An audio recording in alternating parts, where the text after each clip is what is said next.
Hello.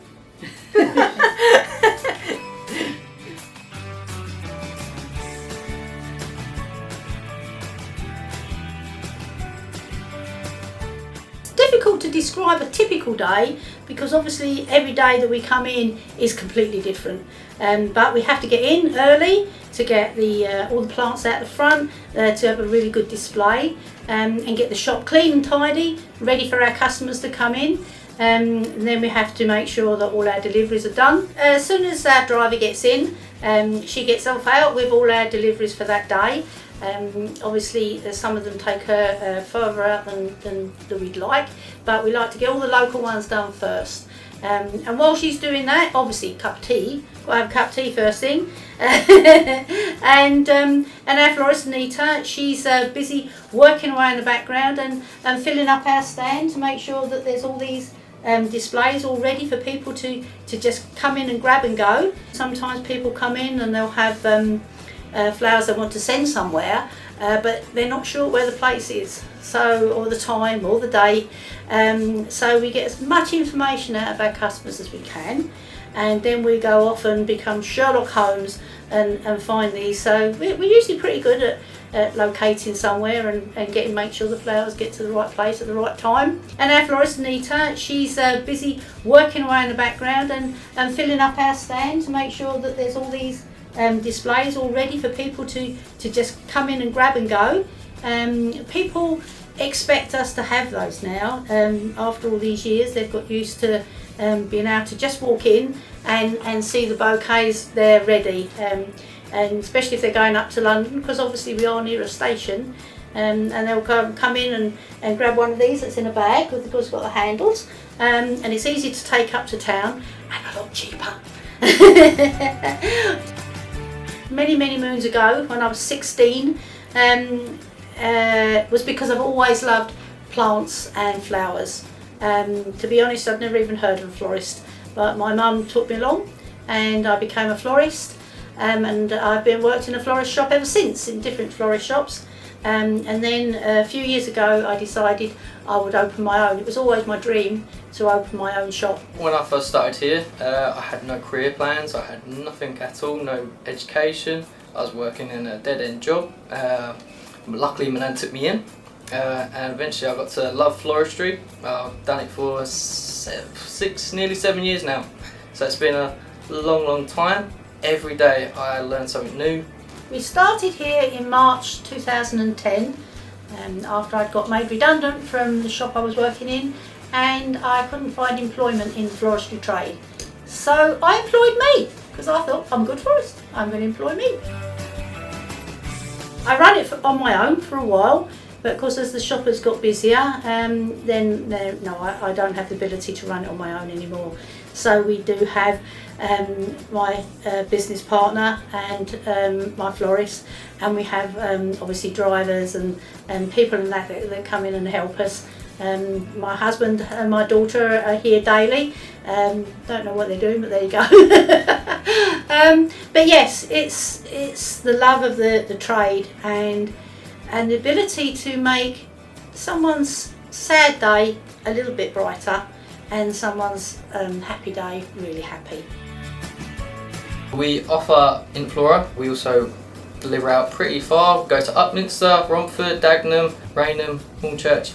Pretty local ones. We sell the plants, we sell the flowers, we do corsages for proms, we do weddings, obviously we do funerals, which is sad, but it's their last hurrah, and it's something that is special, and it's really wonderful to see a really bedecked funeral, and it does make the people feel better.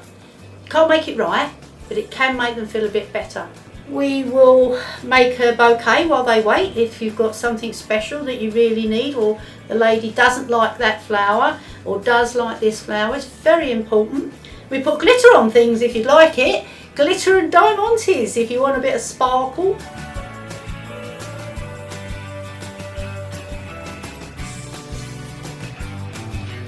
It's very important to get those flowers right, because if they're wrong, you can ruin someone's special day. I have to keep going over it until I know I've got it right. Most people think that flowers have seasons, but really most things are in stock all year round now.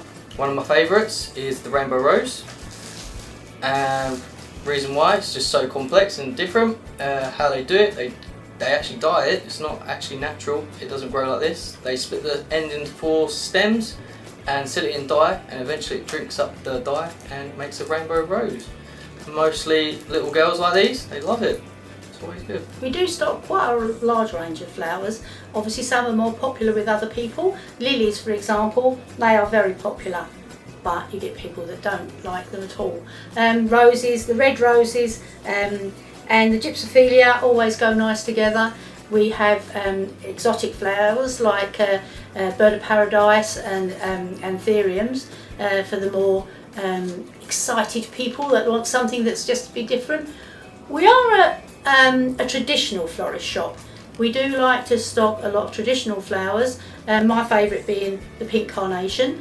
Yes, I know people say it's very old-fashioned, but if you've never seen a pink carnation before, if this is the first time you've ever seen it, then you would say how delicate, how lovely, and the smell is beautiful. So just because something's been around for a long time doesn't mean to say it's not as popular as it always is. And pink carnations are my favourite. Please mention that to my husband. And of course we've got the chrysanthemum blooms. That's another one is my favourite. It's one of the big blooms that come out this time of year. It's like Satsumas and Christmas, the chrysanthemum blooms and Christmas. So as we're coming up to the run up to Christmas, we get the more traditional Christmas flowers in. Sunflowers are always popular because they're big and they're bright and they're bold and they're cheerful. And then we've got gerbera. Gerbera are all the way from South Africa. Some of our carnations and that, they come from Colombia. Gyp can come from Italy. It all comes through Holland, through the Dutch auctions, but the origin of a lot of these flowers is worldwide. It takes 10 years to build a business, so we've been here nearly 10 years. Now we need to think up. Where do we want to go from here?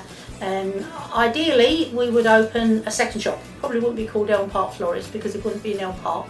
There'd be no point in that. So further out, so that we could extend our delivery area. So if it was out, say Basildon Way or something like that, we could, cover the two, and we could, start from small on the other shop, and then build up. And who knows? We could have our own string of shops one.